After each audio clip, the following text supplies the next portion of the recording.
Bismillahirrahmanirrahim. Assalamualaikum warahmatullahi wabarakatuh. Bapak-bapak, ibu-ibu, mas-mas, mbak-mbak, khususnya adik-adikku sekalian yang dirahmati Allah dimanapun Anda berada. Kembali di IIP Channel bersama saya IIP Wijayanto. Kali ini kita akan membahas tema sisa cinta di hati mantan harus terus dijaga. Jangan sampai benar-benar hilang karena dia ketakutan kamu begitu agresif mengejar-ngejar dia. Jadi ketika orang dikejar-kejar oleh seseorang yang mencintainya, tentu ada dua ekspresi yang akan orang tunjukkan. Yang pertama happy, menerima. Karena apa? Karena dia juga menginginkannya dan mencintainya. Walaupun kadang-kadang ada orang yang jinak-jinak merpati. Ya, dia mau, tapi harus dikejar-kejar terlebih dahulu. Begitu ya. Begitu dikejar-kejar, dia tidak menolak. Tetapi dia tidak mau kalau kemudian dia tidak melihat ada usaha apapun dari orang yang mencintainya. Nah, itu namanya jinak-jinak merpati. Tetapi ada juga kan orang yang justru merasa ketakutan ketika dikejar-kejar. Kenapa ketakutan? Ya karena dia tidak menginginkannya. Dia tidak mencintainya, dia tidak menyukainya, atau paling tidak saat ini dia sedang tidak mau. Nah, mantan mungkin pada saat ini sedang tidak menginginkan kita. Namanya juga orang baru berpisah kan, kemarahannya masih besar, kekecewaannya masih ada, atau kalau di situ perpisahan karena kehadiran orang ketiga, tentu mantan sedang mesra-mesranya bersama orang ketiga kan. Sedang cinta-cintanya, sedang senang-senangnya, dan kita kejar-kejar, maka kehadiran kita justru akan membuat dia ketakutan, dan itu berakibat sisa-sisa cinta yang masih ada di dalam hatinya itu, yang seharusnya menunggu waktu saja untuk bisa tumbuh kembali, kemudian menjadi benar-benar tidak terlihat lagi atau menjadi sirna. Nah, kita harus tahu nih ya, tanda-tanda ketika orang ketakutan saat kita begitu agresif ngejar-ngejar dia.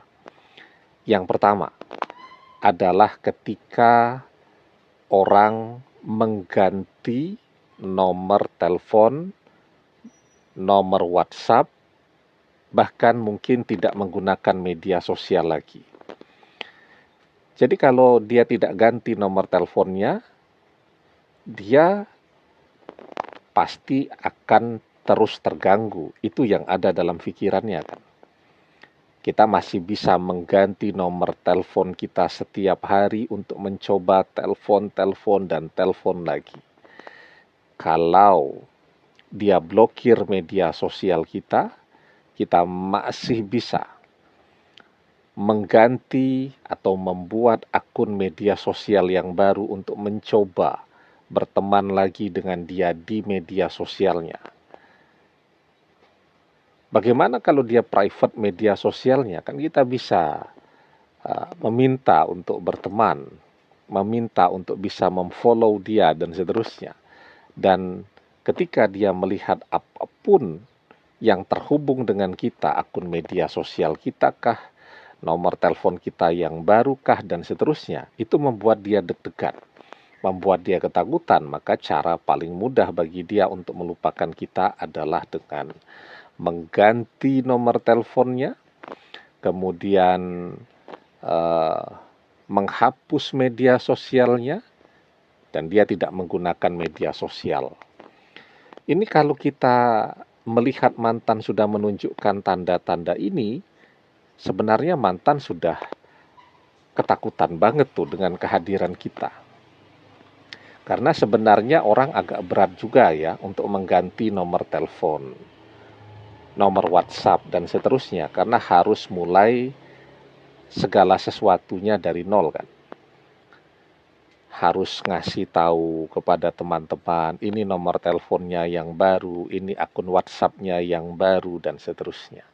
Nah, maka orang akan merasa lebih berat tuh. Tetapi pilihannya kan dia akan deg-degan terus atau memilih tenang. Nah, maka ketika dia memilih untuk hidup dengan tenang, maka dia akan mengganti itu. Jadi itu tandanya yang pertama. Kemudian tandanya yang kedua, bisa jadi mantan kemudian resign dari tempat kerjanya, pindah ke tempat kerja yang baru yang kita tidak tahu dia kerja di mana. Atau bahkan mungkin bisa jadi dia mengungsi dulu keluar kota ke rumah budenya, saudaranya, dan seterusnya untuk mencari ketenangan dan seterusnya. Nah, ini juga kalau tanda-tanda ini kita melihatnya itu menunjukkan bahwa mantan sangat ketakutan dengan kehadiran kita. Karena nyari kerja zaman sekarang susah ya. Kalau orang sampai resign dari tempat kerjanya untuk menghindari seseorang, itu menunjukkan bahwa dia memang betul-betul merasa ketakutan dan merasa terganggu dengan kehadiran kita.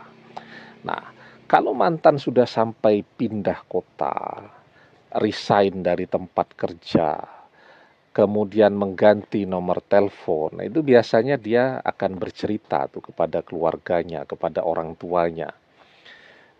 Tentu kalau dia mau pindah keluar kota kan orang tuanya harus memberikan restu dan seterusnya kan.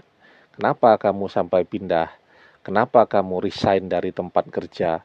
Aduh Pak, saya ketakutan Pak. Masalahnya masih terus dikejar-kejar oleh mantanku Pak, katanya begitu. Nah, dan itu akan membuat posisi kita semakin sulit, merugikan diri kita sendiri. Itu akan menambah rasa tidak suka di dalam hati orang tua dan keluarganya kepada kita. Mungkin awalnya mereka tidak suka, tetapi karena kita begitu agresif ngejar-ngejar anak mereka untuk kembali bersama kita, itu akan membuat rasa tidak suka itu menjadi bertambah. Dan semakin sulit bagi kita untuk bisa mendapatkan mantan kembali. Ya, mendapatkan mantannya saja sudah susah, ditambah lagi orang tuanya semakin tidak suka dengan kita. Jadi semakin sulit. Nah, jadi itu kenapa ketika perpisahan itu terjadi, sesungguhnya di dalam hati mantan itu masih ada sisa-sisa. Rasa cinta itu masih ada. Kalau memang dia pernah mencintai kita. Ya. Ketika orang jatuh cinta, cinta itu adalah energi. Energi itu akan selalu ada. Tetapi ketika kita ngejar-ngejar mantan terus, nah, rasa cinta atau sisa-sisa rasa cinta yang masih ada itu, getarannya di dalam hatinya, itu kemudian berubah menjadi rasa tidak suka, merasa benci, dan seterusnya. Nah, sehingga itu akan membuat kita dan mantan semakin menjauh.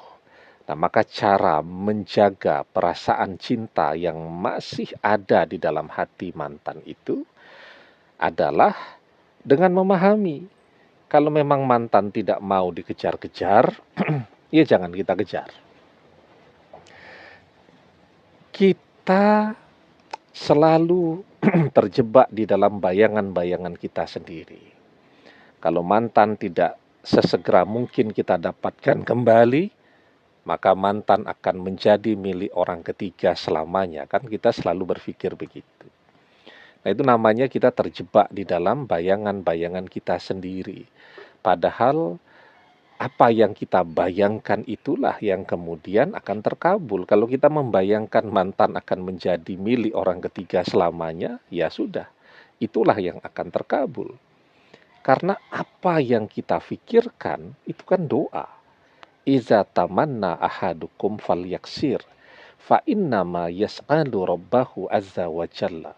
Ketika salah seorang di antara kalian berangan-angan, maka perbanyaklah, karena sesungguhnya dia sedang meminta kepada Rabb-nya, Allah azza wa jalla. Jadi maksudnya itu memperbanyak berangan-angan yang baik, karena ketika kita berangan-angan itu sesungguhnya kita juga sedang berdoa. Karena itu kalau kita membayangkan, ya bayangkan yang baik. Bayangkan mantan menjadi jodoh kita, orang tuanya memberikan restu dan sayang kepada kita, dan seterusnya. Dan kita berhenti mengejar-ngejar dia. Kita fokus saja dulu kepada pekerjaan kita tingkatkan kualitas diri kita perbaiki penampilan kita, dan kita perbanyak ibadah dan doa-doa kita. Karena insya Allah ketika memang mantan itu sudah sedemikian sulitnya untuk kita dapatkan, satu-satunya yang bisa membawa mantan kembali kepada kita adalah doa. Karena itu sekarang kalau mantan tidak mau dikejar-kejar, daripada dia tambah tidak suka kepada kita, lebih baik kita fokus bekerja, kita perbanyak ibadah kita perbanyak doa-doa kita.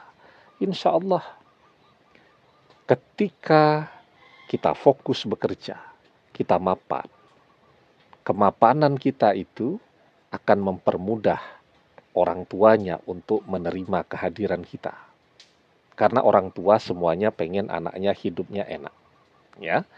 Kemudian dengan doa-doa kita, insya Allah kalaupun mantan ditakdirkan bukan jodoh kita, dengan doa takdir bisa berubah dari tidak berjodoh menjadi berjodoh.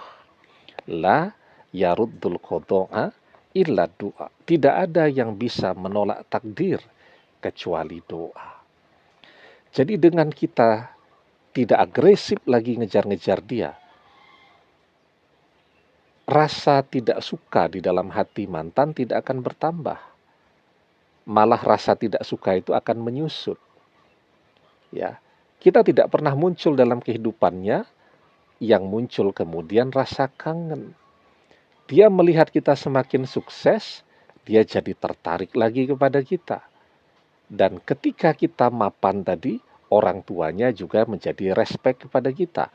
Dan dengan kekuatan doa-doa kita, maka insya Allah mantan akan berjodoh dengan kita. Demikian, semoga bermanfaat. Wallahu a'lam bissawab, billahi taufik wal hidayah. Assalamualaikum warahmatullahi wabarakatuh.